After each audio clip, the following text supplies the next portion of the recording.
নমস্কাৰ হেল্ল' বন্ধুসকল আজি মই উপস্থিত আছো নলবাৰী পুকুৰত। এতিয়া মই সুধিম যে কি মাছ পাইছে কি কথা আপোনালোকক সুধি পেলাই ভিডিঅ'ৰ জৰিয়তে দেখাম, আপোনালোকে ভিডিঅ'টো চাই থাকক।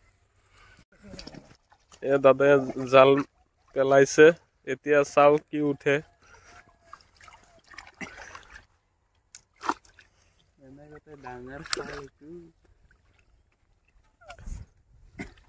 এই আমাৰ লক্ষণ কলিতা হয়।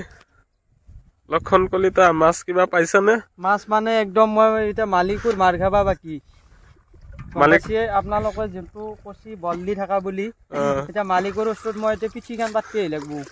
মালিকক কি কৈছিলা? বৰালি লৈ যাব বুলি। বৰালি লৈ যাম বুলি কৈছিলো। আপোনালোকে ভিডিঅ'ৰ মাজত দেখি আছে মাছ কি পাইছো, আপোনালোকে চাই লওক, চালি গম পাব কি মাছ পাইছে। কেইটামান পাইছে আৰু সৰু সৰু। এতিয়া ভিডিঅ'ৰ জৰিয়তে আপোনালোকক দেখাব পাৰিছো নলবাৰী পুখুৰীত ইয়াত মাছ নাই, কেইটামান মাছহে আছে। এতিয়া বৰ্তমান মাছ নাই। এই ভিডিঅ'টো চাই পেলাই যদি আপোনালোকে ভাল পাইছে অৱশ্যই এটা লাইক কৰিব আৰু বেছি বেছি শ্বেয়াৰ কৰিব। শ্বেয়াৰ কৰিলে সবৰ আগতে মোৰ ভিডিঅ'টো পাই থাকিব। মই ভিডিঅ' আজি ইয়াতে কৰিছো। ধন্যবাদ, টাটা, বাই বাই।